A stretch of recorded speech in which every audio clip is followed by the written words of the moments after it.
إن الحمد لله نحمده ونستعينه ونستغفره ونعوذ بالله من شرور أنفسنا ومن سيئات أعمالنا من يهده الله فلا مضل له ومن يضلله فلا هادي له وأشهد أن لا إله إلا الله وحده لا شريك له وأشهد أن محمدا عبده ورسوله يا أيها الذين آمنوا اتقوا الله حق تقاته ولا تموتن إلا وأنتم مسلمون يا أيها الناس اتقوا ربكم الذي خلقكم من نفس واحدة وخلق منها زوجها وبث منهما رجالا كثيرا ونساء فاتقوا الله الذي تساءلون به والأرحام إن الله كان عليكم رقيبا يا أيها الذين آمنوا اتقوا الله وقولوا قولا سديدا يصلح لكم أعمالكم ويغفر لكم ذنوبكم ومن يطع الله ورسوله فقد فاز فوزا عظيما أما بعد فإن خير الحديث كتاب الله وخير الهدي هدي محمد صلى الله تعالى عليه وسلم شر الأمور محدثاتها وكل محدثة بدعة وكل بدعة ضلالة وكل ضلالة في النار من يطع الله ورسوله فقد رشد واهتدى ومن يعص الله ورسوله فقد ضل وغوى اللهم صل على محمد وعلى آل محمد كما صليت على إبراهيم وعلى آل إبراهيم إنك حميد مجيد اللهم بارك على محمد وعلى آل محمد كما باركت على إبراهيم وعلى آل إبراهيم إنك حميد مجيد سبحانك لا علم لنا إلا ما علمتنا إنك أنت العليم الحكيم رب اشرح لي صدري ويسر لي أمري واحلل عقدة من لساني يفقه قولي أعوذ بالله من الشيطان الرجيم من همزه ونفخه ونفثه بسم الله الرحمن الرحيم وأن هذا صراطي مستقيما فاتبعوه ولا تتبعوا السبل فتفرق بكم عن سبيله ذلكم وصاكم به لعلكم تتقون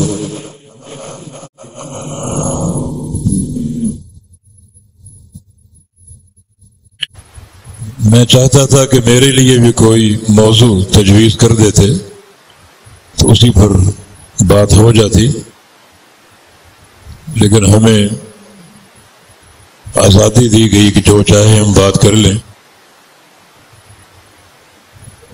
ایک حدیث یہاں بیٹھے بیٹھے ذہن میں آئی ہے، اسی کے حوالے سے کچھ معروضات پیش کروں گا بتوفیق اللہ تعالی۔ یہ بخاری مسلم کی حدیث ہے اور اس کے راوی محدث امت سیدنا ابو ہریرہ رضی اللہ تعالی عنہ،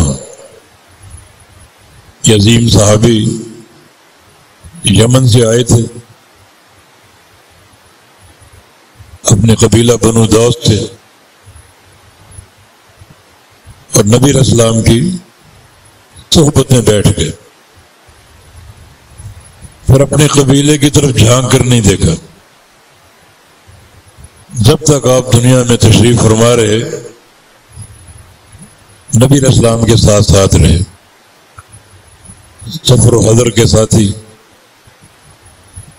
نبی علیہ السلام گھر ہوتے تو آپ کی چوکھٹ سے سر ٹکا کے لیٹے رہتے کہ مبادا اللہ کے نبی صلی اللہ علیہ وسلم گھر میں کوئی بات ارشاد فرمائیں تو وہ حدیث میں سن لو،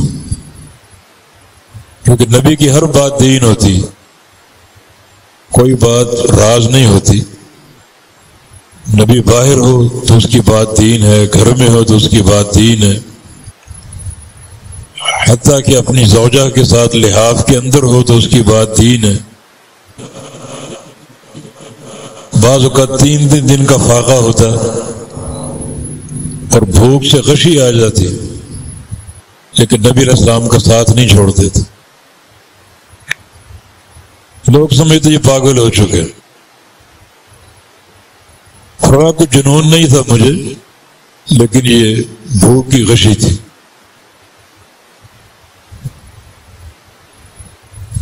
اور یہ عظیم صحابی میرے مسلک کی محبت کی سچی دلیل ہے. ایک بار نبی علیہ السلام نے دعا دی تھی ابو ہریرہ کو، اللہم احب عبدک ھذا وامہ، یا اللہ ابو ہریرہ سے محبت فرما اور اس کی والدہ سے، واحببہما الی عبادک المؤمنین، اور ابو ہریرہ اور اس کی والدہ کو اپنے مومن بندوں کا محبوب بنا دے. مومن بندوں کا، ہر کا نہیں، مومن بندوں کا. اب جس جماعت کے اندر ابو ہریرہ کی محبت ہے، جس جماعت کی منہج میں ابو ہریرہ کی محبت ہے، وہ مومن ہے. یہ ان کے سچے ایمان کی نشانی. ورنہ بقیہ جماعتوں کو آپ دیکھ لیں، کچھ نہ کچھ میل ضرور ہے اس عظیم صحابی کے تعلق سے.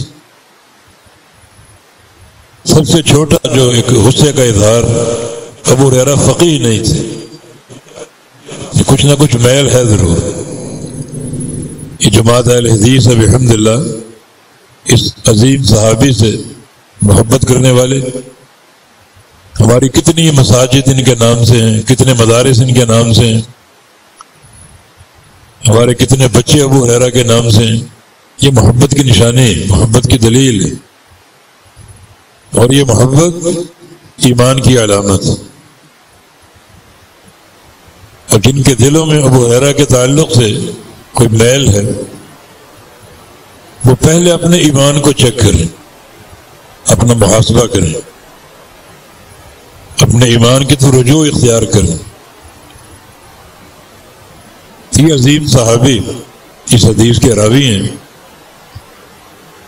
فرماتے ہیں کہ رسول اللہ صلی اللہ علیہ وسلم نے ارشاد فرمایا، وَدِدْتُ أَنَّا قَدْ رَأَيْنَا إِخْوَانَنَا،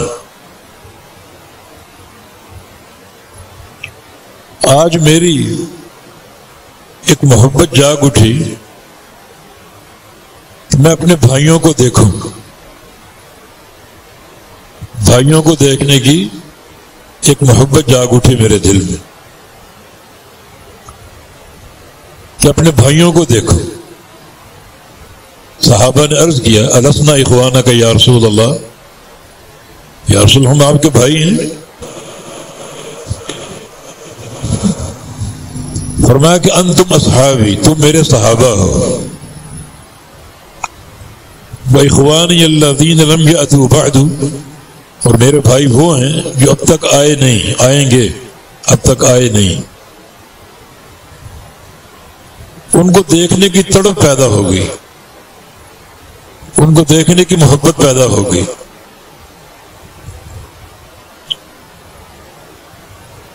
وہ بھائی کون ہوں گے؟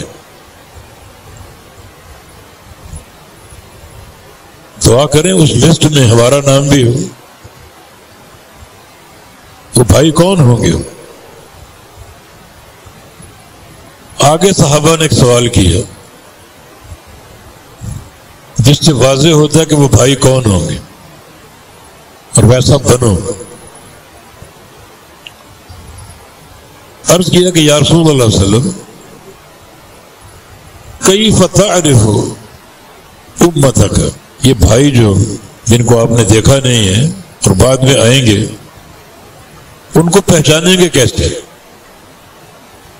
ہم تو آپ کے صحابہ، ہمیں دیکھ کر آپ پہچان لیں گے، انہیں کیسے پہچانیں گے؟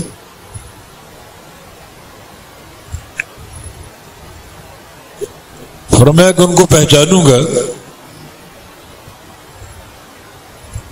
بالغر المحجل، ان کے وضو کے اعضاء کی چمک سے. میرے سامنے جب آئیں گے ان کے چہرے چمک رہے ہوں گے اور ان کے ہاتھ چمک رہے ہوں گے اور ان کے یہ پاؤں چمک رہے ہوں گے. میں پہچان لوں گا۔ اور ایک اشکال اور آپ نے حل کر دیا کہ کیسے پہچانیں گے؟ قیامت کے دن اربوں لوگ میدان محشر میں ہوں گے، تو ان کے بیچ آپ ان اپنے بھائیوں کو کیسے پہچانیں گے؟ فرمایا کہ انہم یاتون یوم القیامہ غرا محجلین، یہ قیامت کے دن آئیں گے اور ان کے وضو کے اعضاء چمک رہے ہوں گے، اور اس چمک سے میں ان کو پہچان لوں گا۔ کما یعرف الرجل خیلہ الغر بین الخیل الدہم البہم، جیسے ایک انسان اپنے پنج کلیاں گھوڑے کو پہچان لیتا ہے ہزاروں اور لاکھوں سیاہ گھوڑوں کے بیچ میں۔ لاکھوں سیاہ گھوڑے کھڑے ہوں کالے رنگ کے، اور اس کا گھوڑا سفید پیشانی کا ہو، سفید ہاتھوں کا ہو، سفید پاؤں کا ہو، جیسے وہ پہچان جائے گا ویسے میں بھی اپنے بھائیوں کو پہچان جاؤں گا۔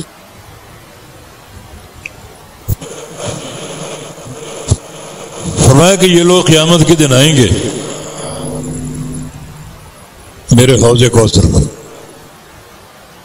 وإنی فارتہم، میں پہلے سے وہاں موجود ہوں گا ان کے استقبال کے لیے، اور میں پہچان جاؤں گا میرے بھائی آ رہے ہیں۔ کیسے پہچانوں گا؟ وضو کے اعضاء سے۔ اگر اچانک ایک حادثہ ہو جائے گا، انہم لیزادون عن الحوض کما یزاد البعیر الضالہ، یہ ابل الضالہ، ان میں سے بہت سے بھائیوں کو حوض کوثر سے دھتکار دیا جائے گا، دھکے دیے جائیں گے۔ آپ نے تشبیہ دی، کیسے دھکے دیے جائیں گے؟ کما یزاد الابل الضالہ، جیسے گم شدہ اونٹ کو دھکے دے کر نکالا جاتا ہے۔ اس مثال کا معنی یہ ہے کہ ایک بندے کے اونٹ ہیں، 10 ہیں، 20 ہیں، 50 ہیں، اور وہ ان کو حوض پہ لاتا ہے پانی پلانے کے لیے، اور کچھ اور باہر کے اونٹ شامل ہو جائیں پانی پینے کے لیے، وہ پانی کم کر سکتے ہیں، اونٹوں کا نقصان ہو سکتا ہے۔ تو پھر وہ جو اونٹوں کا مالک ہے وہ اور اس کے ساتھی، اس کے بھائی، ان گمشدہ اونٹوں کو دھکے دے کر دور کرتے ہیں، جیسے اونٹوں کو دھتکارا جاتا ہے، حوض سے دور کیا جاتا ہے، اس طرح ان لوگوں کو قیامت کے دن فرشتے دھکے دے دے کر دور کریں گے۔ جو چمک تھی وہ مٹ جائے گی، پیشانیاں روشن تھیں، اعضاء چمک رہے تھے وضو کی وجہ سے، وہ مٹ جائیں گے۔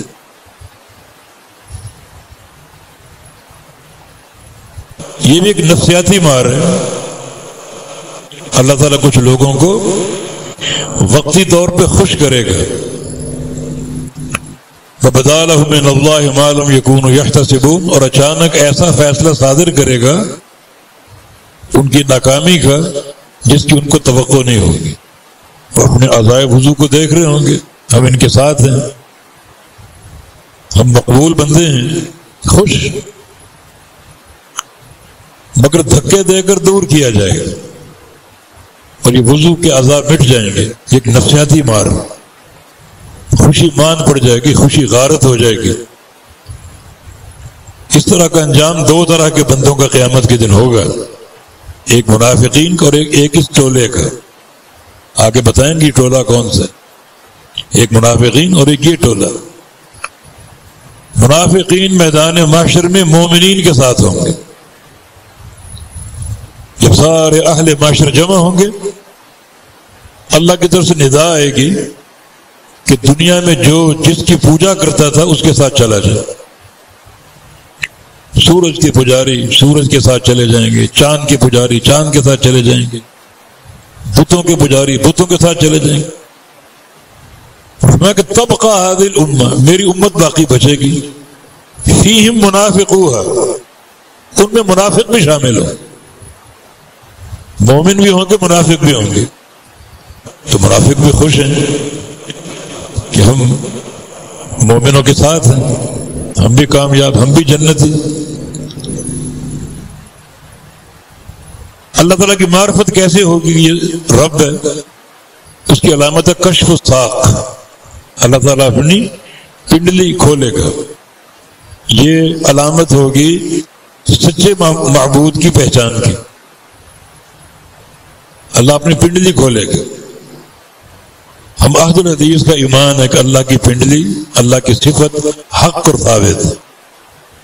یکشف ساقہ، اللہ اپنی ساق، اپنی پنڈلی کھولے گا تو اللہ کی صفت ثابت ہے، اللہ تعالیٰ کا ہاتھ ثابت ہے، اللہ تعالیٰ کا چہرہ ثابت ہے، پنڈلی بھی ثابت ہے، لیکن کیسی ہے یہ ہم نہیں جانتے، جیسی اس کے لائق ہے۔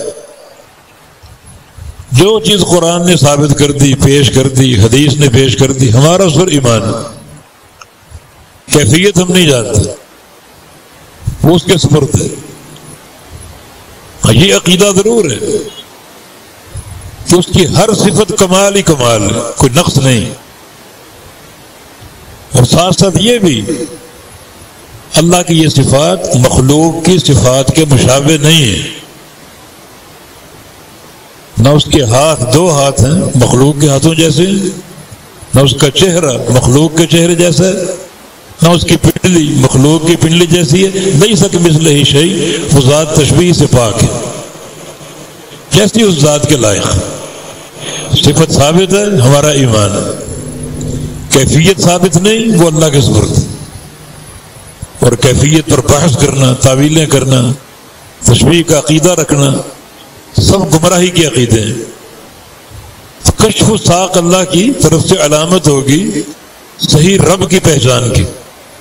جب کشف الساق ہوگا، مومن منافق بھی اللہ کی پنڈلی دیکھیں گے، یہ ہمارا رب ہے، سجدے میں گر جائیں گے، مومن سجدے میں گر جائیں گے، منافقین بھی سجدہ کریں گے مگر ان کی کمر تختہ بن جائے گی، سجدہ نہیں کر سکیں، اب ان کی خوشی غارت ہوگی۔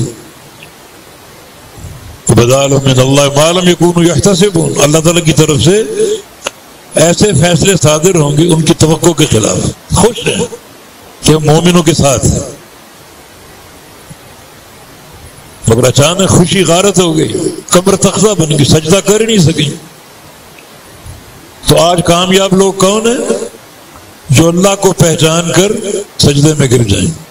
اللہ یہ سجدہ ہم سب کو کرنے کی توفیق دے، یہ کامیابی کی علامت ہے، منافقین نہیں کر سکیں گے۔ اسی طرح وضو کے اعضاء چمک رہے ہیں، حوض کوثر کی طرف جا رہے ہیں، سب خوش ہیں۔ اچانک ایک بڑی جماعت کو، بڑے لوگوں کو دھکے دے کر دور کیا جائے گا، جیسے اونٹوں کو بندہ حوض سے دور کرتا ہے تاکہ میرے اونٹوں کا پانی نہ پی جائے۔ وہ اونٹ حوض کی طرف جاتے ہیں اور یہ اونٹ حوض کوثر کی طرف جائیں گے۔ جبریل امین اور فرشتے ان کو دھکے دے دے کر دور کریں گے۔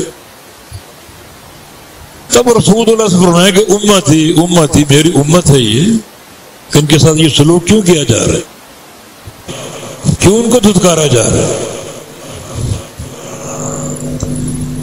پہلے سن لو کہ نبی امت کی نجات کا حریص ہوتا ہے۔ نبی علیہ السلام کی حدیث ہے کہ انی لآخذ بحجزکم عن النار وانتم تقحمون فیہا، میری یہ خواہش ہے ابھی تم سب کو پکڑوں، اٹھاؤں تمہاری پشتوں سے اور تم کو جہنم سے کھینچ کر جنت میں داخل کر دو، ابھی میری خواہش۔ یہ نبی کی حرص ہے، نبی کی خواہش ہے، ایک ایک بندہ کامیاب ہو جائے، جنت میں داخل ہو جائے۔ تبھی تو نبی علیہ السلام خوش تھے۔ ایک دن ایک وفد آیا اسلام قبول کرنے کے لیے، اس میں ایک صحابی تھا جس نے اسلام قبول کیا، عبد الرحمن ابن فاضل۔ یہ ترغیب و ترہیب منذری کی کتاب میں یہ حدیث شیخ البانی نے اس کو صحیح کہا ہے۔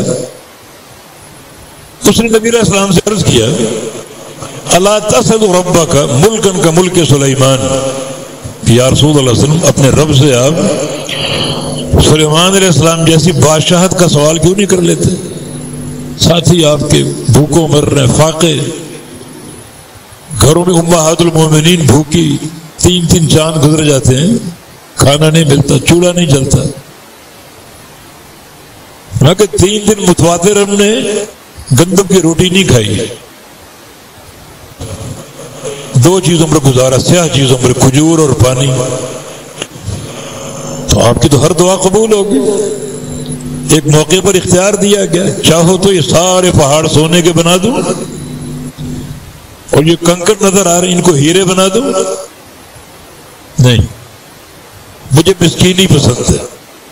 احب ان آکل یوما واجوع یوما، میری یہ خواہش ہے ایک دن کھاؤں اور ایک دن بھوکا رہوں، جس دن کھانا ملے اس دن شکر ادا کروں، جس دن بھوکا رہوں اس دن صبر کروں۔ یہ انبیاء کا منہج ہے، ساری زندگی صبر اور شکر کے 2 منزلوں میں گزار دیتے۔ تو آپ اللہ تعالیٰ سے دعا کیوں نہیں کر لیتے؟ سلیمان علیہ السلام بادشاہ تھے، پوری دنیا پر ان کی حکومت تھی، خزانے بے تحاشا ساتھ چلتے تھے۔ تو آپ بھی یہ سوال کر لیجئے، امت خوشحال ہو جائے، یہ فقر دور ہو جائے، یہ پیٹوں پر پتھر باندھنا، غربت اور مسکینی ختم ہو جائے۔ فرمایا کہ نہیں، اللہ تعالیٰ نے مجھے جو سلیمان علیہ السلام کو دیا اس سے بہتر دے دیے۔ خوش ہو رہے ہیں، جو سلیمان علیہ السلام کو دیا ہے اس سے اللہ نے مجھے کہیں بہتر چیز دے دی۔ یہ دنیا کے خزانے، دولتیں، بادشاہتیں، جنوں پر حکومت، انسانوں پر، پرندوں پر، چرندوں پر، حتیٰ کہ طری کے جانوروں پر ان کی حکومت تھی ان کی، مجھے اس سے بہتر چیز مل گئی۔ اور وہ کیا ہے؟ وہ ہے میری امت کے لیے شفاعت۔ میں قیامت کے دن امت کی شفاعت کروں گا۔ اور ایک حدیث میں رسول اللہ صلی اللہ علیہ وسلم کا فرمان ہے، مجھے اللہ نے اختیار دیا، خیرنی ربی، 2 چیزوں کا اختیار دیا، ایک چیز لے لو ان میں سے کوئی بھی، یا تو اپنی آدھی امت جنت میں لے لو، آدھی امت، یا شفاعت لے لو، کوئی ایک چیز لے لو، یا تو کو آپ کی آدھی امت جنت میں داخل کر دو، یا پھر شفاعت لے لو۔ صحابہ سراپا اشتیاق آپ کے جواب کا انتظار کر رہے ہیں، بلکہ صحابی نے پوچھ لیا، ماذا اخترت یا رسول اللہ، آپ نے کیا لیا؟ اخترت الشفاعت، میں نے شفاعت لے لی، مانا آپ کی شفاعت سے آدھی امت سے زیادہ لوگ جنت میں جائیں۔ آپ خوش ہیں کہ آپ کو شفاعت مل گئی؟ یہ امت کے لیے، امت کے فائدے کے لیے، امت کا درد آپ کے دل میں۔ اب یہ نبی جب پوچھے گا کہ ان کو کیوں دھتکارا جا رہا ہے، کیوں ان کو دھکے دیے جا رہے، میری امت کے لوگ ہیں، دیکھو وضو کے ادا چمک رہے ہیں، میری امت کی نشانی ہے۔ جبریل امین فرمائیں گے انک لا تدری ما احدثوا بعدک، آپ نہیں جانتے انہوں نے آپ کے بعد اس دین میں کیسی کیسی بدعات، خرافات داخل کی، نئے نئے شوشے چھوڑے، نئی نئی اختراعات کی، ایسے ایسے مسائل پیدا کیے، نہ قرآن میں نہ حدیث میں۔ یہ وہ ٹولہ ہے، وہ لوگ ہیں بدعتی لوگ، بدعتی ٹولہ۔ اب نبی تو امت کی نجات کا، بخشش کا حریص ہوتا ہے، شفاعت آپ کو دی گئی، شفاعت کر لیتے۔ اب نبی کا رویہ سنو، سحقاً سحقاً لمن غیر بعدی، سحقاً کا معنی بعداً، دور کر دو، دور کر دو، مجھ سے دور کر دو۔ انہوں نے میرے دین کو تبدیل کیا۔ یہ دین میں کتنی محنت اور مشقتوں کے ساتھ امت کو دے کر گیا، بڑی تکلیفیں سہ کر، بڑے صدمات سہ کر، مکہ کے 13 سال دعوتی میدانوں میں اور مدینہ کے 10 سال جہادی میدانوں، 62 سال کی عمر ہے، اور گھوڑے کی پشت پر سوار ہو کر تبوک جا رہے ہیں، شام۔ اور آخر میں کیا فرما کر گئے؟ ترکتکم علی البیضاء لیلھا ونہارھا سواء، میں نے تکلیفیں بہت سہیں مگر تمہیں ایک واضح دین دے کر جا رہا ہوں، روشن، اتنا روشن ہے کہ اس کی رات بھی دن ہے، اس میں رات نام کی کوئی چیز نہیں. دنیا میں سب سے روشن چیز سورج ہے، مگر سورج بھی رات کی تہوں میں چھپ جاتا ہے، اس کے لیے رات ہے.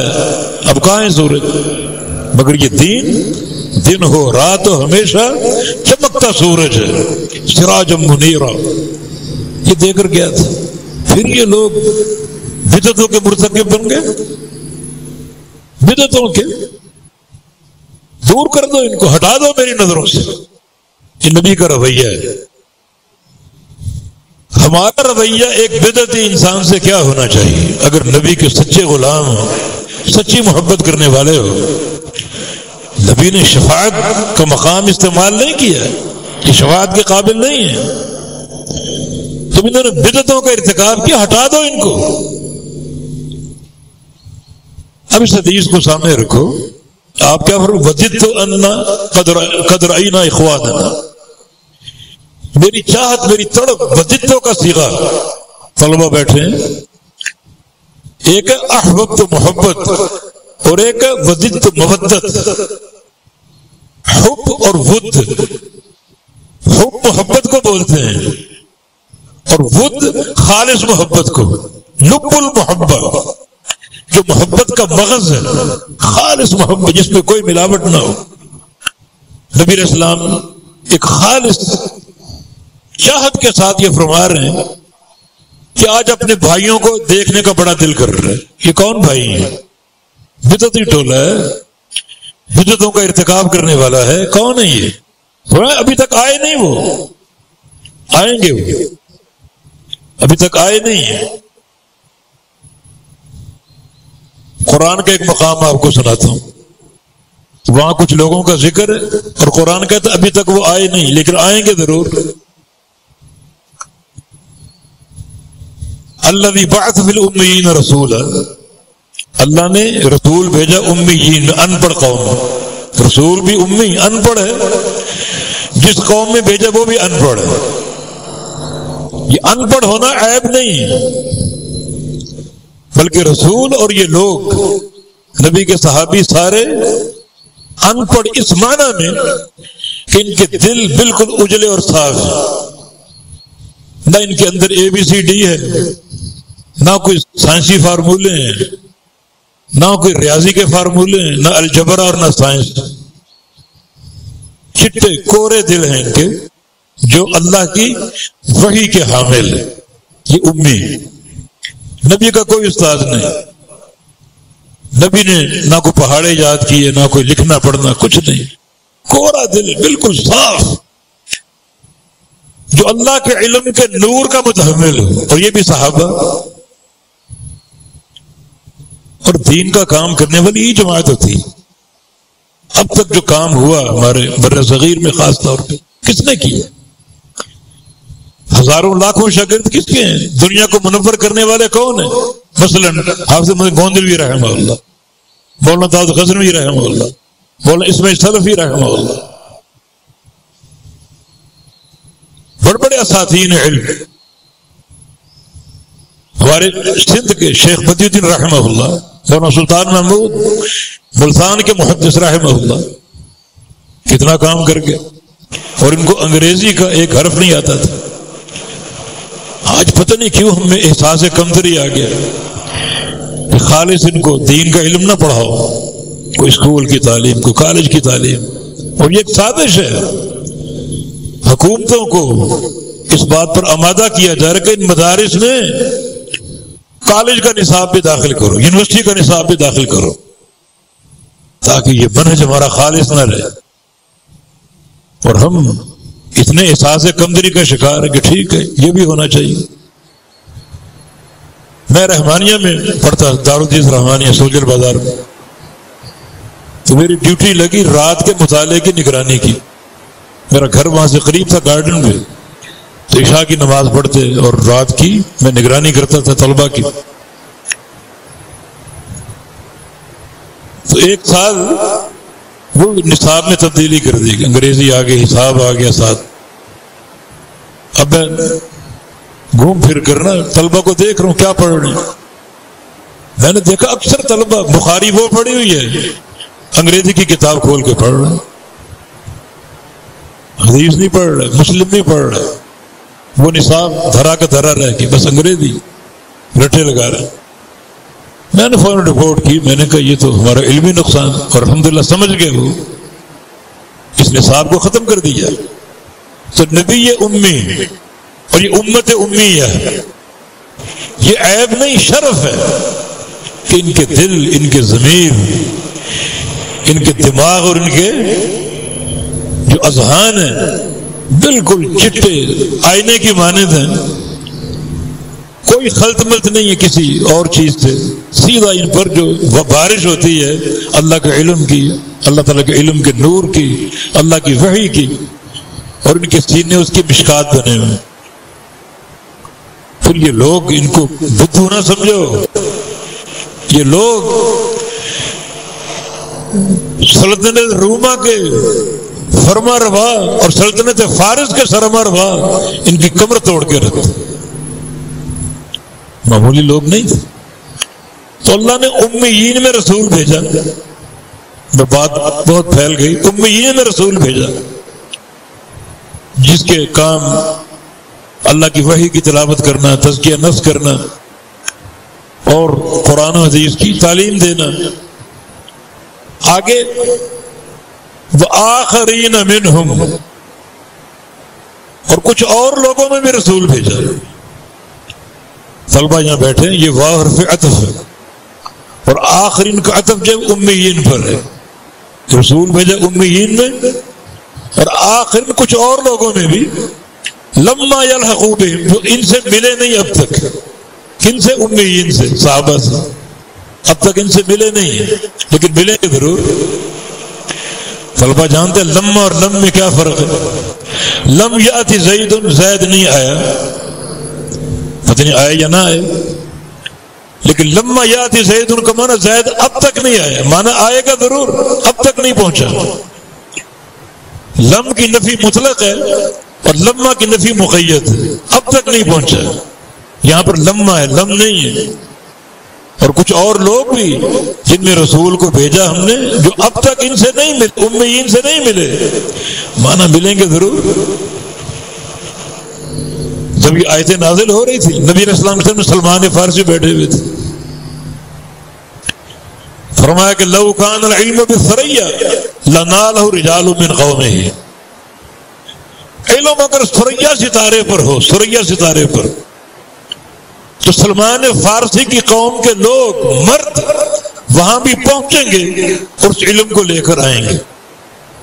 سلمان فارسی تھے، سیاستہ کے سارے مؤلفین فارسی، امام بخاری فارسی، امام مسلم فارسی، امام بخاری بخارا کے، امام مسلم نیشاپور کے، ابو داؤد سجستان کے، ابن ماجہ قزوین کے، امام ترمذی ترمذ کے، امام نسائی نسا کے، یہ سارے خراسان کے شہر۔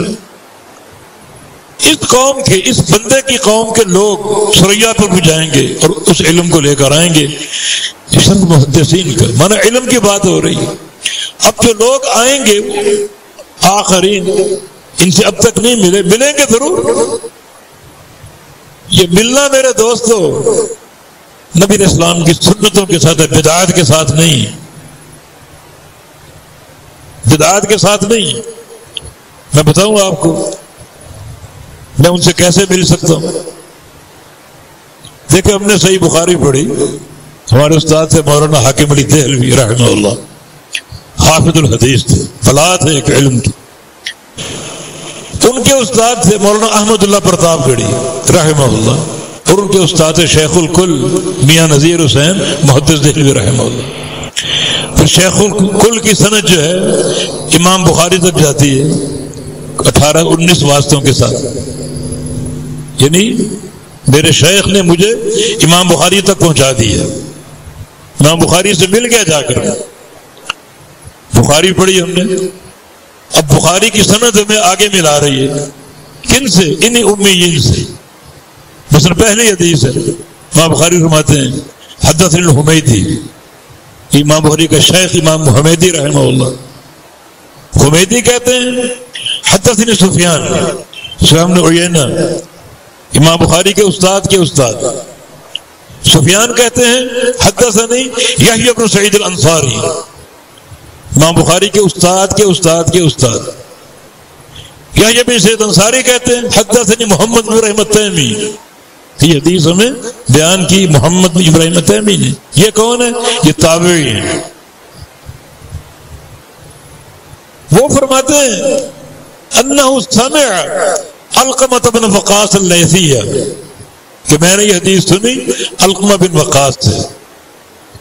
یہ بڑے تابعین میں سے، سعید بن مسیب کے ہم پلہ بڑے تابعین میں سے.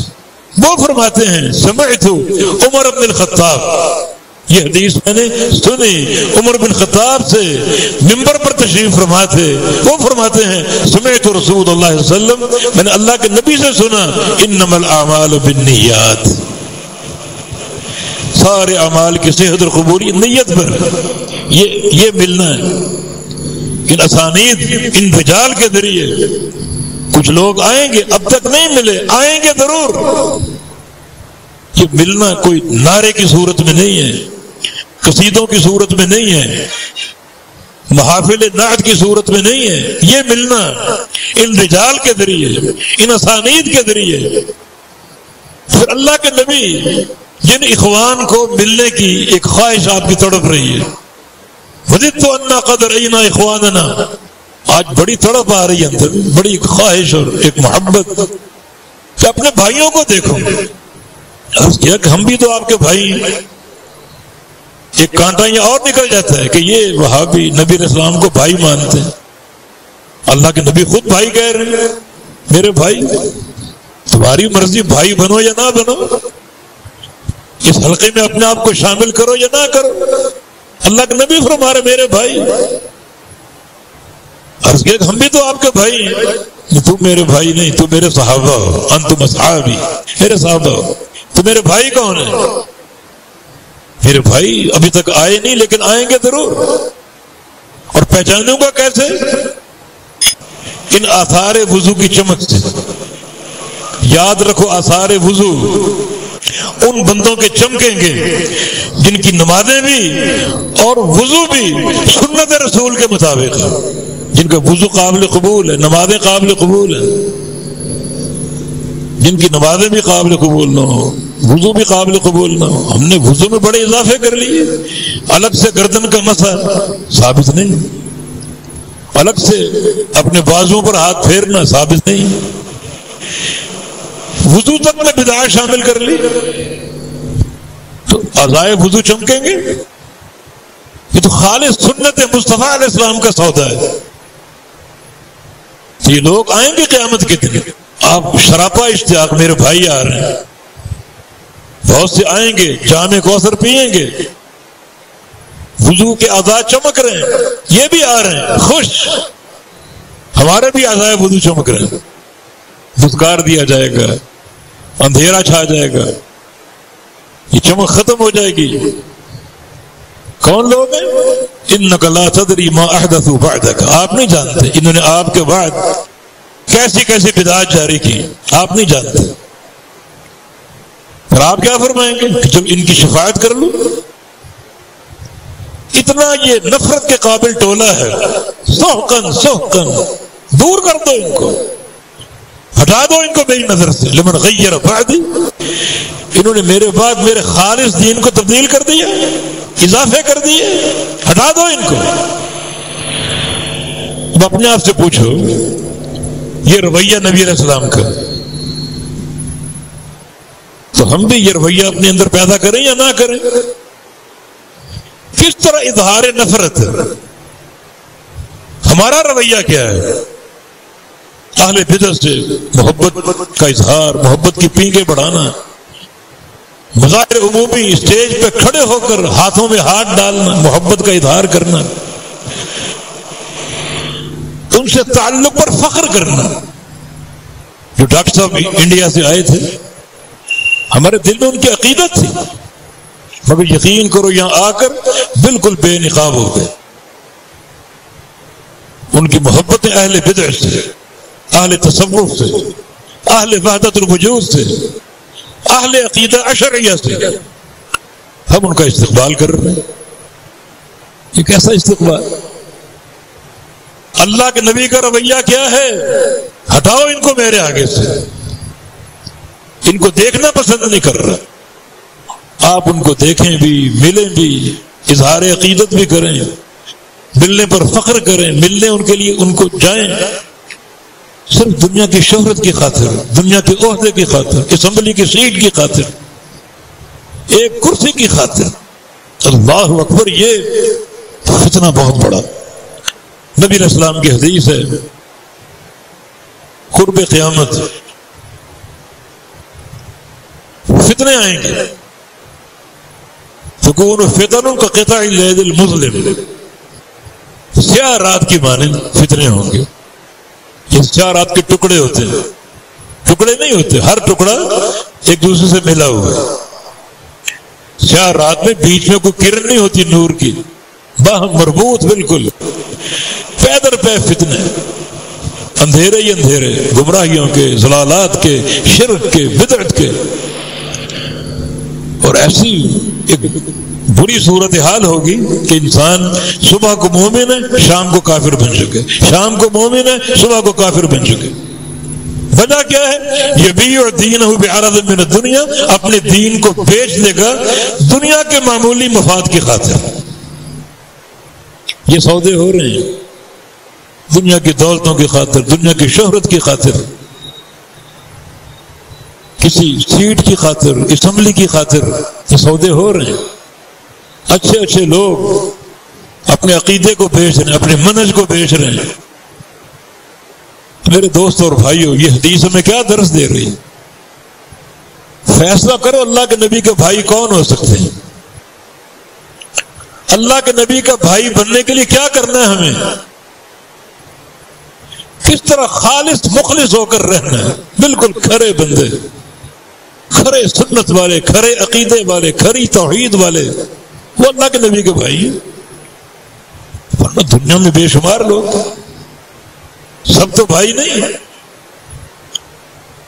اور یہ اعلان اللہ کے نبی دو ٹوک فرما دیا، افترقت اليہود علی 71 ملت، یہودیوں کے 71 فرقے بنے، وافترقت النصارى علی 72 ملت، عیسائیوں کے 72 فرقے بنے، وستفترق امتی علی 73 ملت، میری امت کے 73 فرقے بنے۔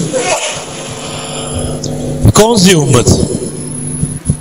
امت کی دو قسمیں، ایک ہے امت دعوت اور ایک ہے امت اجابت۔ امت دعوت وہ ہے جس تک آپ نے دعوت پہنچا دی، اس میں کفار، مشرکین سارے داخل ہیں۔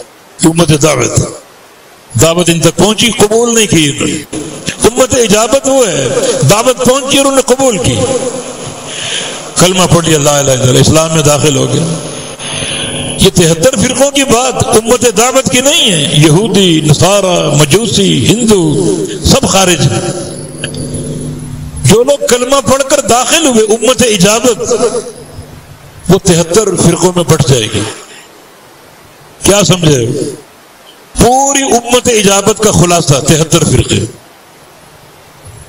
پوری امت اجابت کا، اس میں سارے کلمہ کو آگے 73 فرقے۔ اگلی بات بڑی خوفناک ہے، کلہم فی النار، سب جہنم میں جائیں گے۔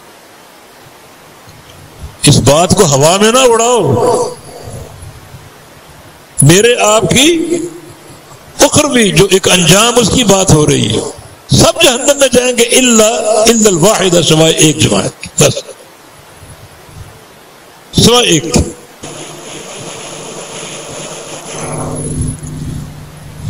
لوگ کہتے ہیں کہ امت کے داعی بنو، مسلک کے داعی نہ بنو۔ اب بتاؤ کس چیز کی دعوت دیں؟ امت کے 73 فرقے، ان 73 کی دعوت دیں؟ یہ ایک جماعت کی، جس کو طائفہ منصورہ کہا، فرقہ ناجیہ کہا، جنتی گروہ کہا، کس کی دعوت دیں؟ اگر امت کے داعی بنے، امت کے 73 فرقے ہیں، ان سب کی دعوت دیں۔ یہ دعوت ہے، یہ اس گروہ کی دعوت دیں جس کو رسول اللہ صلی اللہ علیہ وسلم نے فرقہ ناجیہ قرار دیا، طائفہ منصورہ قرار دیا۔ سب جہنم میں جائیں سوائے ایک۔ قربان جائیں صحابہ کے منہج پر، یا رسول اللہ صلی اللہ علیہ وسلم ہمیں ان 72 کی کوئی فکر نہیں، نہ ان کی تفصیل جاننا چاہتے ہیں، نہ کوئی میں شوق، نہ کوئی دلچسپی، عمر بڑی محدود ہے۔ ہمیں تو بتائیے وہ فرقہ ناجیہ کون سا ہے، اس کی کیا شناخت ہے، کیا علامت، وہ کون ہے؟ فرمایا کہ ہم ما انا علیہ اليوم واصحابی، یہ جو واحد جماعت جنت میں جائے گی یہ وہ لوگ ہیں جو اس چیز پر قائم ہوں جس پر آج میں ہوں اور میرے صحابہ ہیں، میں اور میرے صحابہ اس پر قائم ہو جائے۔ یہ ہے طائفہ منصورہ، فرقہ ناجیہ، جنتی گروہ۔ ہمیں اس کی علامت بتا دی جس پر میں اور میرے صحابہ، کیونکہ جس طرح میری اتباع فرض ہے اس طرح صحابہ کا ایمان بھی آئیڈیل ہے۔ آمنوا کما آمن الناس، ویسے ایمان لاؤ جیسے یہ لوگ ایمان لائے صحابہ، وہ مثال آئیڈیل جس پر میں اور میرے صحابہ، اسی کو الجماعہ کا ہے، یہ جماعت ہے، یہ جماعت ہے۔ مانا جو اللہ کے رسول اور صحابہ کی پیروی پر قائم ہو وہ جماعت ہے، فرقہ نہیں ہے۔ بد نصیب لوگ ہیں جو عہد الحدیث کو فرقہ کہتے ہیں، یہ بھی فرقوں کی طرح فرقہ ہے، یا وہ اہل حدیث کو نہیں جانتے یا فرقہ کا معنی نہیں جانتے۔ کتاب و سنت کے ساتھ تمسک کرنے والا فرقہ ہو سکتا ہے، وہ تو صحابہ کی جماعت کا تسلسل ہے، وہ بھی کتاب و سنت کو تھامنے والے تھے، تو پھر صحابہ بھی فرقہ تھے۔ کتاب و سنت کو تھامنے والا صحابہ کی جماعت کا تسلسل، اللہ کے نبی اسی کو جماعت کہا ہے۔ یا فرقہ نہیں جانتے یا ان کو عہد الحدیث کا تعارف نہیں۔ فرقہ کیا ہوتا ہے؟ فرقہ ہوتا ہے الگ ہونا کسی شخصیت کے نام پر، وہ فرقہ ہے۔ کتاب و سنت کی اتباع کرنے والا فرقہ نہیں، وہ تو اصل ہے، وہ تو اصل ہے۔ وہ فرقہ کیسے؟ اصل سے جو نکلے گا کسی شخصیت کا نام لے کر،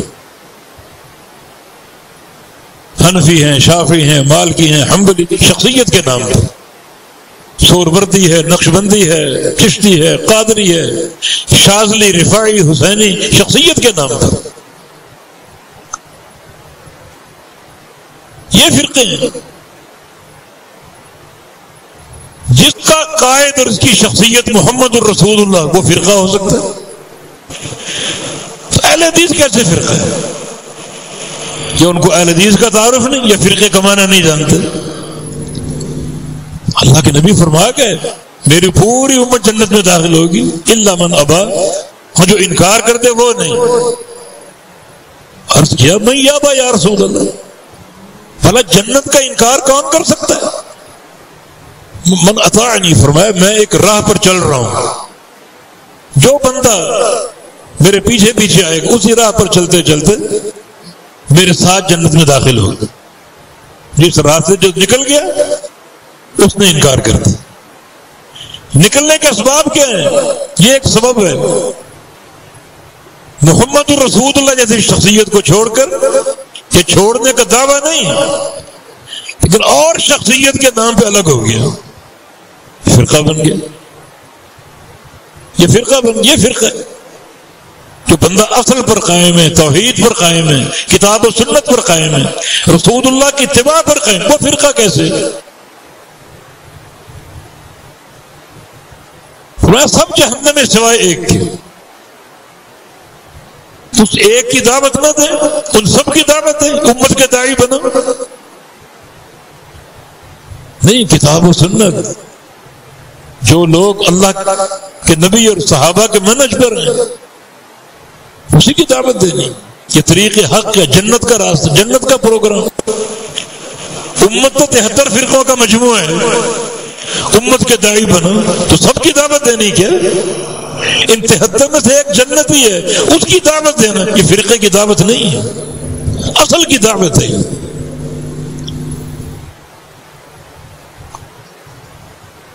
عرض یہ کرنا چاہ رہا ہوں کہ اللہ کے نبی صلی اللہ علیہ وسلم کا قیامت کے دن اہل بدعت سے رویہ کیا ہے، کیا ہوگا؟ یہی تربیت آپ نے صحابہ کو دی، اب عبداللہ بن عمر رضی اللہ عنہ سنت میں فنا ہونے والے ہیں، سنت کی محبت میں. ایک بار نبی علیہ السلام ممبر پر کھڑے تھے، مسجد نبوی کے دروازے گئی، فرمایا کہ لو جعلنا هذا الباب للنساء، ایک ہی دروازے کی طرف اشارہ کیا، میری خواہش ہے کہ یہ دروازہ میں عورتوں کے لیے خاص کر دوں، اس دروازے سے صرف عورتیں داخل ہوں.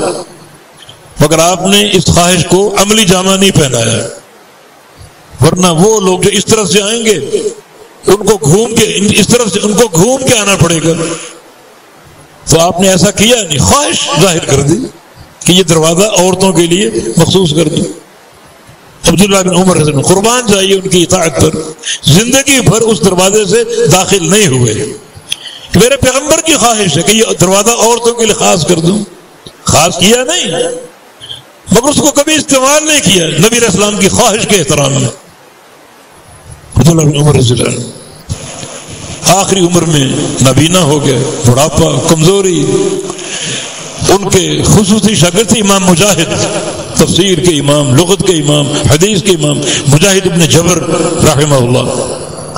وہ ان کو لے کر چلتے تھے، جہاں جانا ہوتا ان کے قائد بن کر لے کے چلتے، کوئی نابینا تھے. ایک بار کہیں باہر تشریف لے جا رہے تھے، ظہر کا وقت ہو گیا، ایک مسجد سامنے آ گئی، عرض کیا نماز پڑھ لیں؟ ہاں پڑھ لیں. اذان ہو رہی ہے، مسجد میں داخل ہوئے، مؤذن نے تصویب کی. تصویب کیا ہے؟ جہاں کھڑے ہو کے اپنی اذان دی، وہیں کھڑے کھڑے آپ اذان دینے کے بعد لوگوں کو نماز کی دعوت دیں کہ لوگوں اذان ہو چکی، دکانیں بند کر دو، مسجد میں آ جاؤ، نیکی کا کام، جماعت اور یہ اور وہ. کھڑے کھڑے کام اچھا ہے، نماز کی دعوت ہے، نماز کی دعوت. حدیث کیا ہے؟ نہا عن التصویب، رسول اللہ صلی اللہ علیہ وسلم نے تصویب سے روکا ہے، بس اذان کافی. اذان دے دی، حجت قائم ہو گئی. اذان کے بعد اسی مقام پر کھڑے کھڑے آپ نماز کی دعوت نہیں دے سکتے. ایک ہے نا آپ کسی اور مقام پر کسی بھائی کو اٹھا رہے ہیں، کسی بھائی کو متنبہ کر رہے ہیں، دکان پہ بیٹھا اس کو بتا رہے ہیں اذان ہو، یہ الگ چیز. لیکن مؤذن اسی مقام پر کھڑے ہو کے لوگوں کو نماز کی دعوت، یہ تصویب ہے. اس سے روکا رسول اللہ صلی اللہ علیہ وسلم. عبداللہ بن عمر صحابی رسول کیا فرماتے مجاہد سے؟ اخرج بنا عن هذا المسجد فانها بدعہ، ہمیں اس مسجد سے نکال کر لے جاؤ، یہ بدعت ہے، نکال کر لے جاؤ. کمزور ہو چکے، بوڑھے ہو چکے، نابینا ہو چکے، ہم یہاں نماز نہیں پڑھیں گے. یہ نفرت بدعت سے اور اہل بدعت سے صحابہ کے دلوں میں، یہ اللہ کے نبی کی تربیت ہے. حضرت مسعود رضی اللہ عنہ کوفہ کی مسجد میں لوگوں کو ایک حلقے میں اجتماعی ذکر کرتے ہوئے دیکھا، کام اچھا کر رہے تھے. ذکر کیا تھا؟ 4 کلمات کا، سبحان اللہ والحمدللہ ولا الہ الا اللہ واللہ اکبر. 4 کلمات ثابت ہے نبی علیہ السلام کے فرمان، بلکہ افضل ہے. رسول اللہ صلی اللہ علیہ وسلم کا فرمان لن اقول سبحان اللہ والحمدللہ ولا الہ الا اللہ واللہ اکبر احب الی مما طلعت علیہ الشمس. اگر میں ایک بار یہ 4 کلمات کہہ دوں، سبحان اللہ والحمدللہ ولا الہ الا اللہ واللہ اکبر، مجھے زیادہ محبوب ہر اس چیز سے جس چیز پر سورج کی دھوپ پڑتی ہے، ہر اس چیز سے محبوب، پوری دنیا سے محبوب. دھوپ کہاں نہیں جاتی، پوری دنیا سے محبوب. وہ ان کلمات کا ذکر کر رہے تھے، لیکن ذکر اجتماعی تھا. حلقہ بنا کر ایک ان کا امیر تھا، وہ کہتا ہے 100 دفعہ سبحان اللہ کو، لوگ سبحان اللہ بیک آواز ہو کر. پھر کہتا ہے 100 دفعہ الحمدللہ کو، لو الحمدللہ الحمدللہ. سامنے کینکریوں کے ڈھیر لگے ہوئے ہیں، ان پر وہ ذکر شمار کر رہے ہیں.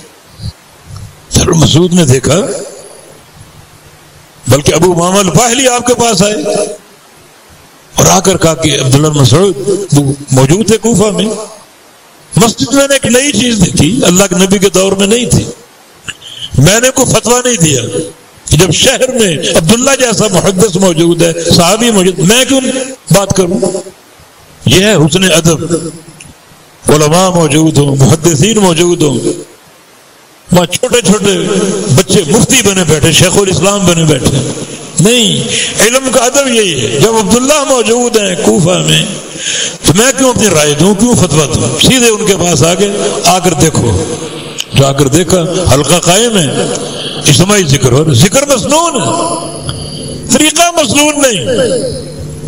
صحابہ رسول نے کیا فرمایا؟ لقد جئتم ببدعۃ ظلما، تم نے میرے نبی کے دین پر ظلم کرتے ہوئے ایک بدعت کو جاری کیا، بدعت کو۔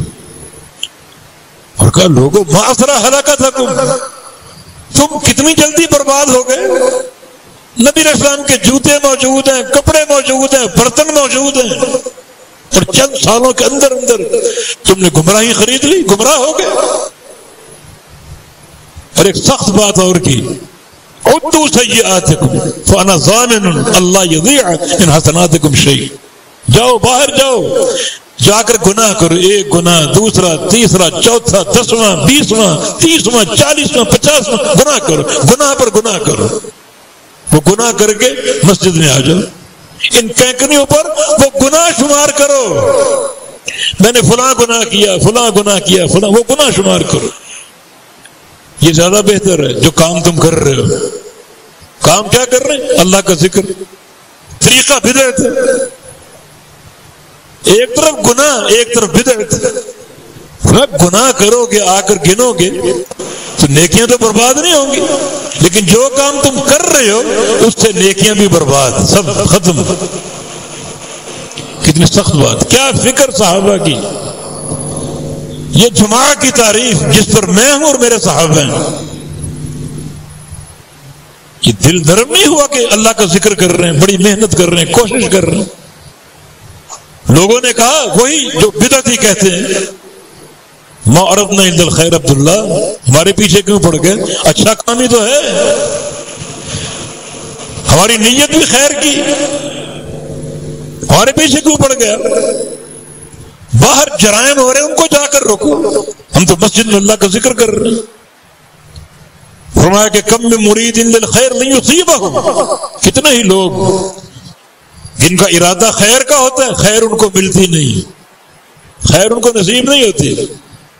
تمہارا ارادہ خیر کا، نیت خیر کی ہے، مگر جو کام کر رہے یہ کام خیر کا نہیں، کیونکہ بدعت ہے، بدعت میں خیر نہیں ہے۔ اس طریقے سے کروڑ بار ذکر کر لو، کچھ نہیں ملے گا،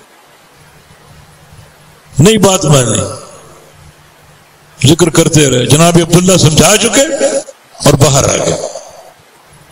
سند کا ایک راوی ابو سلمہ بن عبد الرحمن، وہ کہتا ہے کہ میں نے پھر ان لوگوں کو دیکھا، یطاعنون اصحاب رسول اللہ فی النہروان، جن کے نہروان میں یہ سارے لوگ خارجی بن چکے تھے اور صحابہ پر تیر برسا رہے تھے۔ اس سے کیا ثابت ہوا؟ بدعت شروع ہوتی ہے چھوٹے سے کام سے، بڑھتے بڑھتے کہاں پہنچ گئی۔ کل یہ لوگ ذکر کر رہے تھے، آج خارجی بن چکے ہیں، اور خارجی اس امت کی سب سے بدترین جماعت، الخوارج ہم کلاب النار، جہنم میں جو قوم کتا بن کر داخل ہوگی وہ خارجی، خارجی بن چکے۔ اور صحابہ کی تربیت دیکھیں، کتنی نفرت ہے بدعت سے، اہل بدعت سے۔ اللہ کے نبی کی تربیت ہے، ہر خطبے میں کیا ارشاد فرما رہے؟ اما بعد فإن خیر الحدیث کتاب اللہ وخیر الہدی ہدی محمد صلی اللہ علیہ وسلم وشر الامور محدثاتها۔ صحابہ کہتے جب یہ الفاظ آپ کہتے تو احمر وجہ، آپ کا چہرہ سرخ ہو جاتا، فانتفخت اوداجہ، رگیں پھول جاتی گردن کی، الا صوت، آواز بلند ہو جاتی، حتیٰ کہ بعض لوگ بازار میں ہوتے، آپ منبر پر کھڑے ہیں، لوگ بازار میں اس آواز کو سنتے، کان منذر جیش۔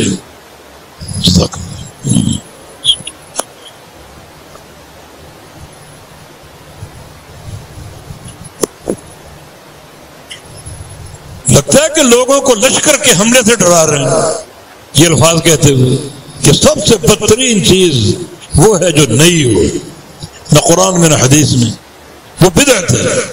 ہر بدعت گمراہی ہے، ہر گمراہی جہنم ہے. کتنی سختی تھی الفاظ کہہ رہے ہیں. یہ صحابہ کی تربیت ہو رہی ہے اور ہم ٹس سے مست نہ ہوں. نتیجے واضح ہیں. ایک خیر الامور سب سے بہترین کام، ایک شر الامور سب سے بدترین کام. جو بندہ خیر الامور پر ہے وہ خیر الناس ہے، وہ سب سے بہترین ہے. جو بندہ شر الامور پر وہ شر الناس ہے. جو بدترین کام کر رہا ہے وہ بدترین انسان ہے. تو بدترین کام بھی نفرت کے قابل ہے اور بدترین انسان بھی نفرت کے قابل ہے. اپنے عقیدے کی اصلاح کرو، منہج کی اصلاح کرو. کام کھو رہے کیا فرامین ہے رسول اللہ صلی اللہ علیہ وسلم کے اور کیا تربیت کا انداز. نتیجہ واضح ہے یا نہیں؟ خیر الامور خیر الہدی ہدی محمد صلی اللہ علیہ وسلم، سب سے بہترین طریقہ، سب سے بہترین کام محمد مصطفیٰ علیہ السلام کی اطاعت ہے. جو بندہ خیر الامور پر ہے، خیر الہدی پر ہے، وہ بندہ سب سے بہترین محبوب بندہ ہے. پھر شر الامور اس بہترین کے مقابلے میں سب سے بدترین چیز بھی ہے. تو کیا کریں؟ اس بدترین چیز کو پسند کر لیں. اللہ کے نبی تو فرما رہا بدترین ہے، ہم اس سے محبت کریں؟ نہیں. پھر وہ بدعتی انسان شر الناس ہے. شر الناس کیوں نہ ہو؟ شریعت ساز بنا بیٹھے، نئے نئے شوشے چھوڑ کر، نئے نئے کام انجام دے کر شریعت ساز بنا ہوا ہے. امام شافعی رحمہ اللہ کا قول ہے من استحسن فقد شرع. جس شخص نے کسی کام کو اچھا سمجھا، حالانکہ نہ قرآن میں نہ حدیث میں، اچھا سمجھ کے اپنا لیا، اس نے اللہ کی گدی پر قبضہ کرنے کی کوشش کی. یہ بندہ محبت کے قابل ہے، دوستی کے قابل ہے. سینہ تان کر اللہ کی تکذیب کر جھٹلا رہا ہے اللہ تعالیٰ کو. اللہ کا دعویٰ کیا ہے؟ الیوم اکملت لکم دینکم، میں نے دین مکمل کر دیا. یہ سینہ تان کہاں مکمل تو میں نے کیا. فلاں کمی تھی، فلاں کمی تھی، فلاں وہ تو میں نے پوری کی، میرے بزرگوں نے پوری کی، میرے مولویوں نے پوری کی. مکمل کہاں ہے؟ اللہ کے دعوے کو جھٹلانا. یہ بندہ دوستی کے قابل ہے؟ دین پہ استدراک کر رہا ہے. دین میں یہ کمی تھی، یہ کمی تھی، یہ کمی تھی، جس کو میں نے پوری کی، میرے مولویوں نے پوری کی، میرے پیروں نے پوری کی. دین پر استدراک، اللہ اور اس کے رسول کے دین پر کمی کا طعنہ، کمی کا الزام. یہ بندے محبت کے قابل ہے کیا؟ تو منہج کی اصلاح کیجیے، غیرت سنت مصطفیٰ پیدا کریں، غیرت توحید پیدا کریں. جو منظر عام پر اہل بدعت کے نام لیے گئے محترم ڈاکٹر صاحب کی طرف سے، ہمارے لیے بڑا افسوس کا مقام. دو باتیں اور کہہ گئے، باتیں تو بہت کہہ گئے جو انحراف پر تھی، لیکن دو باتیں بڑی خطرناک. میں اس لیے عرض کر رہا ہوں کہ سب کے دل میں عقیدت تھی، میرے دل میں بھی عقیدت تھی، ہو سکتا ہے وہ عقیدت اب تک موجود ہو، لیکن دو باتوں کے بعد ایک بات یہ کہ جو فرقے موجود ہیں پاکستان میں، ان میں صرف 5% اختلاف ہے، باقی سارا اتفاق ہی اتفاق. نمبر ایک، یہ بات نبی علیہ السلام کی حدیث کے خلاف ہے. رسول اللہ صلی اللہ علیہ وسلم کا فرمان ہے من یعش منکم بعدی فسر اختلافا کثیرا، میرے بعد تم اختلاف کثیر دیکھو گے، بڑا اختلاف. یہ کہہ رہے نہیں اختلاف قلیل ہے نا، محاذرائی نبی علیہ السلام کی حدیث، صرف 5% اختلاف، باقی اتفاق اتفاق. تو اس سے آپ کیا سمجھیں گے؟ جب 5% کی کیا حیثیت ہے؟ چلو ہم سارے مل جائیں، شیر و شکر ہو جائیں، 5% ہے. میں کہتا ہوں اتفاق 85%، 95% نہیں، 5% بھی اتفاق نہیں، 5% بھی اتفاق نہیں.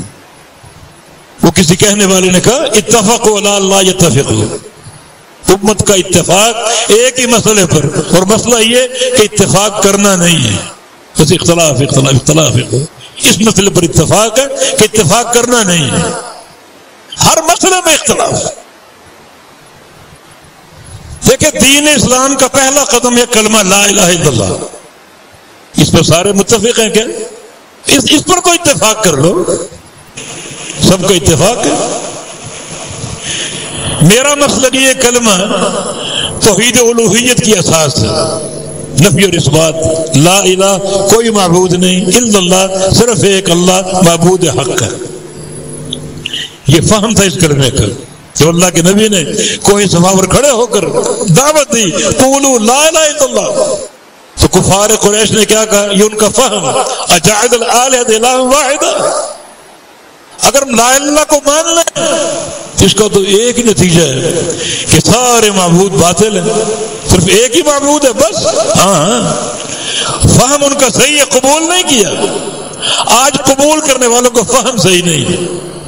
قدم قدم پر ڈھیریاں، آستانے، قبے، مزار، حتیٰ کہ دھاگے، حتیٰ کہ انگوٹھیوں کے پتھر، حتیٰ کہ گاڑی کے بیچ لٹکنے والا جوتا، درختوں پر لٹکے ہوئے کپڑے، سب کو لوگوں نے مشکل کشا بنایا ہوا. اتفاق ہے کیا؟ لا الہ الا اللہ کا معنی کیا ہے؟ ہر معبود کا انکار. اور یہاں انکار ہے کیا؟ سارے متفق ہیں کہ اس لا الہ الا اللہ پر، حالانکہ پہلا قدم ہے، اسلام میں داخل ہونے کی چابی ہے، مفتاح ہے. یہ اتفاق ہے سب کا. معنی کیا ہے؟ اللہ کے سوا کوئی معبود نہیں، صرف اللہ معبود حق ہے. اور ایک بڑی جماعت پاکستان کی جن کی علامت ہے لوٹا اور بستر، وہ اس کا معنی کیا کرتے ہیں؟ سب کچھ اللہ سے ہونے کا یقین اور غیر اللہ سے کچھ نہ ہونے کا یقین. یہ کلمے کا معنی نہیں ہے. جو معنی آپ کر رہے ہیں یہ توحید ربوبیت ہے. یہ کلمہ توحید الوہیت کی بنیاد ہے. سارے انبیاء کی دعوت توحید الوہیت ہے. ربوبیت سب مانتے تھے. کفار قریش کو پوچھتے آسمانوں کا خالق کون؟ اللہ. زمینوں کا خالق کون؟ اللہ. رات دن کا خالق کون؟ اللہ. حتیٰ کہ تمہارے دلوں پر تجار کس کا؟ اللہ کا. سب ربوبیت کی باتیں. روزی دینے والا کون؟ کہتے اللہ. سب مانتے تھے. انکار الوہیت کا تھا. انبیاء کو جو سارے انبیاء کو جو قوم کی جہالت کا سامنا کرنا پڑا وہ الوہیت کے تعلق سے تھا. یہ لوگ بھی اسی کا شکار. جو معنی کرتے ہوئے غلط ہے، وہ اس کلمے کا معنی نہیں ہے کہ سب کچھ اللہ سے ہونے کا یقین اور غیر اللہ سے کچھ نہ ہونے کا یقین. توحید الوہیت نہیں ہے. اتفاق ہے، اتفاق ہے. نبی علیہ السلام کہتے ہیں افضل الذکر لا الہ الا اللہ، سب سے بہترین ذکر لا الہ الا اللہ ہے. آپ ذکر کرتے ہیں الحمدللہ، اللہ توفیق دے اور اللہ قبول بھی کر لے. اب باقی جماعتوں میں جھانکو جو مختلف سلسلے بنے ہوئے ہیں، کچھ نقش بندی، سہر بردی، ان کے طریقہ ذکر کیا ہے؟ کئی طریقے. ایک طریقہ تقطیع کا، کلمے کو کاٹنا، یا اکٹھا ذکر نہ کرو لا الہ الا اللہ کا. لا الہ کو الگ کرو، الا اللہ کو الگ کرو. 6 مہینے لا الہ لا الہ لا الہ، 6 ماہ کے بعد الا اللہ الا اللہ الا اللہ. یہ طریقہ کہاں سے آ گیا؟ نہ لا الہ کا کوئی معنی نہ الا اللہ کا کوئی معنی. توحید بنتی نفی اور اس بات کو ملا کر. نفی تمہیں الگ کر دی، اس بات تمہیں الگ کر دیا، نہ اس کا معنی نہ اس کا معنی. ہمارے شیخ فرماتے تھے اللہ بمانا غیر بھی آتا ہے، تو غیر اللہ غیر اللہ غیر اللہ یہ ذکر. تو اتفاق ہے، یہ تو پہلا قدم، پہلی سیڑھی ہے. اور کہیں کیا لکھا ہوا ہے؟ کلمے کے ذکر کا طریقہ، ناف سے آواز نکالو، ناف سے لا کی، اور ناف سے آواز نکال کر سانس روک لو. اپنی ناک میں ناف سے آواز نکالو اور ناک میں لا کر سانس روک لو. پھر ان اللہ کہو سینے پر ضرب لگا کر. یہ ڈرامہ کہاں سے لیا؟ اتفاق ہے، حالانکہ پہلا قدم ہے. یہ طریقہ ذکر کہاں سے آ گیا؟ کئی بتیاں بجھا دو، حلقے بن کر ذکر کرو، کہاں سے آ گیا؟ اور کچھ صوفی اور آگے بڑھ گئے، وہ کہتے ہیں لا الہ الا اللہ تو عام لوگوں کا ذکر ہے، ہم خاص لوگوں کا ذکر یہ ہے اللہ اللہ اللہ. اس سے سے بھی خاص لوگوں کا ذکر ہو ہنس کیوں نہیں رہا؟ یہ اتفاق ہے؟ پہلی سیڑھی میں اتنا اختلاف. ایک صوفی کہتا ہے اگر میں پورا لا الہ الا اللہ کا ذکر کروں اخشى ان اموت بین النفی والاثبات، میں ڈرتا ہوں کہ میں نفی تو کہہ دوں لا الہ الا اللہ سے پہلے مر جاؤں، نفی اور اثبات کے بیچ میں میری موت آ جائے، میرا کیا بنے گا؟ یہ اس کا فلسفہ ہے. اس لیے اس کو اختصار سے ہو کرتے رہو، ہو کرتے رہو. لا الہ پڑھو، الا اللہ پڑھنے سے پہلے موت آ جائے تو کلمہ تو پورا کر ہی نہیں سکا. میرے بھائی یہ کلمہ کس کے لیے پڑھ رہے؟ اللہ کے لیے. اللہ تمہارے ظاہر کو بھی جانتا ہے، باطن کو بھی جانتا ہے. اللہ جانتا ہے میرے بندے نے پورا کلمہ پڑھنا ہے، پڑھ نہیں سکا، اللہ پورا کلمہ پڑھنے کا اجر دے گا. دین کی سماحت ہے، بڑے اس کے نظائر موجود ہیں. ایک بندہ گھر سے نکلے جہاد فی سبیل اللہ کے لیے، میدان معرکہ میں پہنچنے سے قبل راستے میں موت آ گئی. کیا حدیث ہے؟ تکتب لہ الشہادہ، مرا راستے میں، جہاد کیا ہی نہیں، میدان میں پہنچا ہی نہیں، اللہ اس کو پورا شہادت کا اجر دے گا. کام تو کچھ بھی نہیں کیا، بلکہ گھر سے بعض لوگ چلے ہی نہیں. جنگ تبوک میں سواریوں کی قلت تھی، صحابہ مدینے میں رہ گئے روتے ہوئے، ہم جہاد پر نہیں جا سکے. دل میں صدمہ، نیت تھی، نہیں جا سکے. نبی علیہ السلام جب تبوک کا سفر جاری ہے، پہاڑوں کی چوٹیاں آ رہی ہیں، رستے میں جنگل آ رہے ہیں، لمبا سفر تھا. اس وقت آپ نے فرمایا ان بالمدینۃ لرجالا ما سرتم مسیرا ولا قطعتم وادیا الا وهم معکم. کچھ لوگ مدینے میں بیٹھے ہوئے ہیں اپنی بیویوں کے بیچ میں، درختوں کے پھل کھجوریں پک چکی وہ کھا رہے ہیں. تم لوگ جا رہے ہو اس مشقت والے سفر میں، تم جہاں بھی جا رہے ہو وہ تمہارے ساتھ ہے. سبحان اللہ، یہ دین ہے، دین کی برکت ہے. کیا ان کی نیت تھی، ان کی سواری نہیں تھی، نہیں آ سکے. افسوس دل میں، رنجش دل میں، صدمہ دل میں. اللہ جانتا ہے بندے کے باطن کو، بندے کے دل کو. ایک قدم نہیں چلے. وہ جہاد کرنے والا گھر سے نکلا تو صحیح، راستے میں مر گیا، ایک قدم نہیں چلے. یہ فرمایا تم جہاں بھی گئے، جس وادی میں گئے وہ تمہارے ساتھ تھے. مانا یہ کہ تبوک آنے سے جو ثواب تم کو ملے گا انہیں وہ ثواب گھر بیٹھے مل جائے گا. یہ کیا منطق ہے تمہاری؟ اخشى ان اموت بین النفی والاثبات. ہو سکتا ہے میں لا الہ پڑھوں، الا اللہ پڑھنے سے پہلے مر جاؤں، میرا کلمہ قبول ہوگا. جس کی نیت پورا کلمہ پڑھنے کی ہے نفیاً و اثباتاً، اگر بیچ میں مر گیا اللہ اس کو پورے کلمے کا ثواب دے گا.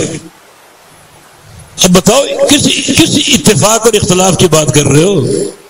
پہلا قدم ہے یہ کلمے کا، اس میں 20 افکار، اور آپ کہتے ہیں کہ بس 5% اختلاف. تو دین کی اساس ہے. اور یہاں ایک اور کانٹا نکال دوں کہ میں بھی صحیح ہوں وہ بھی صحیح ہے. اب کلمے کے تعلق سے 10 نظریے آپ کے سامنے آئے گئے، یہ بھی صحیح ہے وہ بھی صحیح ہے، میں بھی صحیح ہوں وہ بھی صحیح ہے. اتنی کچی توحید، اتنا کچا منہج، میں بھی صحیح وہ بھی صحیح، یہ تو قابل قبول نہیں. دین یقین کا نام ہے. یہ باتیں تو شک اور تردد کی ہیں، ریب کی ہیں. میں بھی صحیح وہ بھی صحیح، میں بھی صحیح وہ بھی صحیح. اللہ کے بندو، جو عقیدت آپ کے دل میں ہے اس عقیدت کے تحت اس بات کو قبول نہ کرنا. حق یہ ہے کہ میں ہی صحیح ہوں. جو دین جس کا آغاز قرآن نے کیا لا ریب فیہ، اس میں کوئی شک نہیں. اور اگر میں مشکوک ہوں، میں بھی صحیح وہ بھی صحیح، کلمے کا یہ معنی بھی صحیح، کلمے کا وہ معنی بھی صحیح، کلمے کا یہ طریقہ بھی صحیح، کلمے کا وہ طریقہ بھی صحیح، میں بھی صحیح، صوفی بھی صحیح، میں بھی صحیح، حلولی بھی صحیح، یہ کون سا عقیدہ ہے؟ یہ کون سا منہج ہے؟ یہ بات قطعاً قابل قبول نہیں، قطعاً۔ دین یقین کا نام ہے۔ یقین کا معنی یہ کہ میرے پاس قرآن ہے، میرے پاس حدیث ہے، یہ صحیح ہونا میرا نہیں، کتاب و سنت کا ہے۔ قرآن کو تھام لوں، حدیث کو تھام لوں، اور میں کہوں کہ وہ بھی صحیح ہے۔ جس نے قرآن حدیث کو نہیں تھاما اور تھاما ہے سلف کی تعبیر کے بغیر تھاما، وہ بھی صحیح، میں بھی صحیح۔ بڑا کچا عقیدہ ہے، کچا عقیدہ۔ اگر قرآن ہے، حدیث ہے، منہج صافی توحید ہے تو میں ہی صحیح ہوں۔ میں ہی صحیح کا معنی یہ نہیں کہ میری ذات صحیح ہے، بلکہ معنی اس کے جس چیز کو میں نے تھاما ہے، قرآن کو، حدیث کو، یہ صحیح ہے۔ اس کے مقابلے میں بدعی نظریات ہیں، اہل بدعت ہیں، وہ صحیح کیسے ہو سکتے ہیں؟ یعنی حق بھی صحیح، باطل بھی صحیح، نفی بھی صحیح، اس بات بھی صحیح، توحید بھی صحیح، شرک بھی صحیح، سنت بھی صحیح، بدعت بھی صحیح، یہی اس کا نتیجہ نکلے گا۔ اس میں عقیدوں کی مداہنت پیدا ہوگی، عقیدے کی غیرت ختم ہوگی۔ یہ باتیں میں کرنا نہیں چاہ رہا، کسی اور موقع پر تفصیل میں عرض کروں گا، لیکن چونکہ ایک عقیدت آپ کے دلوں میں ہے، اس عقیدت کے تحت آپ اس رو میں بہہ جائیں، ان باتوں کو تسلیم کر لیں، سمجھو عقیدے کی قوت کا جنازہ نکل جائے گا۔ اللہ اکبر۔ عبداللہ مسعود کا قول صحیح بخاری میں، الیقین الایمان کلہ، یقین پورا ایمان ہے۔ یقین کا معنی کیا ہے؟ کتاب و سنت پر قائم ہو، توحید پر قائم ہو تو یقین کے ساتھ قائم ہو جائے، پھر میں بھی صحیح، وہ بھی صحیح۔ یہ یقین تو نہیں، یہ تو ریب ہی ریب، شک کی شک۔ پورا ایمان یقین ہے۔ قبر میں دو طرح کے گروہ ہوں گے، ایک صحیح جواب دینے والے، غلط جواب دینے والے۔ فرشتے کیا کہیں گے؟ جو صحیح جواب دے گا شاباش، عدل یقین کنتا۔ فرشتے پوچھیں گے تم نے صحیح جواب کہاں سے لیا؟ ہمارے پاس رسول آیا بینات کے ساتھ، ہم اس پر ایمان لائے اور اس کی اتباع کی، یہ یقین ہے۔ فرشتے کیا کہیں گے؟ الیقین کنتا، تو یقین پر تھا، وعلیہ متا، یقین پر مرا، وعلیہ تبعث یوم القیامہ، اسی یقین پر تو قیامت کے دن اٹھایا جائے گا۔ تیری زندگی بھی یقین کے ساتھ، قبر بھی یقین کے ساتھ، حشر کا دن بھی یقین کے ساتھ۔ یہ ہے کامیاب بندہ۔ اور کچھ لوگ ہاں لا ادری، میں نہیں جانتا، میں نہیں جانتا۔ کیوں نہیں جانتے تم؟ سوال تو بڑے آسان۔ وہ کیا جواب دے گا؟ سمعت الناس یقولون قولا قلته، میں نے لوگوں کو سنا، لوگ کچھ باتیں کرتے تھے، میں بھی وہ باتیں کرنے لگا۔ اب فرق سنو، ایک طرف صحیح جواب دینے والا کا جواب ہے میں نے رسول کی اتباع کی، یہ یقین ہے۔ میں نے رسول کی تعلیم کے بغیر لوگوں کو سنا، لوگوں کی باتوں کو مانا، کہیں برادری، کہیں باپ دادا، کہیں فلاں اور فلاں، ان کو سنتا رہا، ان کی باتیں کرتا رہا۔ فرشتے کیا کہیں گے؟ الشک کنتا وعلیہ متا وعلیہ تبعث یوم القیامہ، تیری پوری زندگی شک پر تھی، تیری موت بھی شک پر آئی، اور قیامت کے دن میں شک لے کر اٹھے گا تو۔ دونوں منہج واضح ہیں، ایک طرف منہج اتباع ہے جو کہ یقین کا نام ہے، ایک طرف سنی سنائی باتیں جو کہ شک کی شک اور شک کی شک۔ یہ کچی بات ہے، بڑی کچے عقیدے کی غمازی ہے، کچے منہج کی غمازی کہ میں بھی صحیح، وہ بھی صحیح۔ اس بات کی رو میں مت بہ جانا، نظریہ غلط ہے یہ۔ کہ اور مجلس انشاءاللہ قائم کریں گے اس نقطے کو اور واضح کرنے کے لیے۔ وقت میں نے کافی زیادہ لے لیا، اللہ پاک مجھے اور آپ کو فہم حق عطا فرما دے۔ میں اس موقع پر مسجد ہادہ کی انتظامیہ کا شکریہ ادا کروں گا، اور خاص طور پر ہمارے فیصل صاحب جو اس کی روح رواں ہیں، اور ان کی ٹیم کے لوگ، ان کا شکریہ ادا کروں گا۔ شیخ داؤد صاحب کا شکریہ ادا کروں گا، بڑا علمی اور منہجی خطاب کیا، انہوں نے نوجوانوں کو بیدار کر دیا۔ انہوں نے تواضع ظاہر کی کہ شیخ صاحب کی موجودگی میں کیسے بات کروں، پریشان اور یہ اور وہ۔ کل کی خبر سن لیجئے، کل ایک مقام پر ہمارا پروگرام تھا میرا اور داؤد صاحب کا، مجھ سے والے داؤد صاحب وہاں پہنچے ہوئے تھے، انہوں نے خطاب کرنا تھا، آدھے گھنٹے کا ٹائم تھا، اور میں گھر سے نکلا، راستے میں ٹریفک جام ہو گئی۔ اب یہ لگے ہوئے ہیں، مجھے بھی دیکھ رہے ہیں، بابر آیا نہیں آیا، کرتے کرتے 2 گھنٹے گزر گئے۔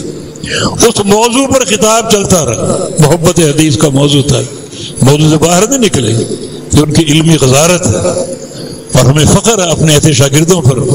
ہم جب سنتے ہیں تو ایک روحانی اطمینان ملتا ہے، صدقہ جاریہ ہمارے لیے۔ اللہ مزید فزد، اللہ اور ان کو ہمت دے، اللہ اور ان کو علم دے، عمل دے، تقوی اور اخلاص دے۔ آپ اپنے گھروں سے آئے، وقت دیا، اللہ تعالیٰ آپ کے ایک ایک قدم کو برکتوں سے بھر دے، رحمتیں عطا فرمائے۔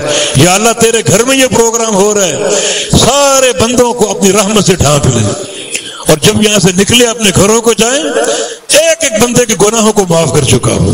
تیرا وعدہ ہے اللہ تعالیٰ اس مجلس کے شرکاء ایک ایک بندے کا فرشتوں کے سامنے نام لیتا ہے، اس قابل تو نہیں لیکن عرش معلیٰ پر ہمارا نام بھی گونجے، ہمارا نام بھی لیا جائے۔ اللہ ایسا اخلاص عطا فرما دے، ایسے علم کی محبت عطا فرما دے، ایسا زہد اور تقویٰ عطا فرما دے۔ اقول قولی ھذا واستغفر اللہ لی ولکم وآخر دعوانا الحمد للہ رب العالمین۔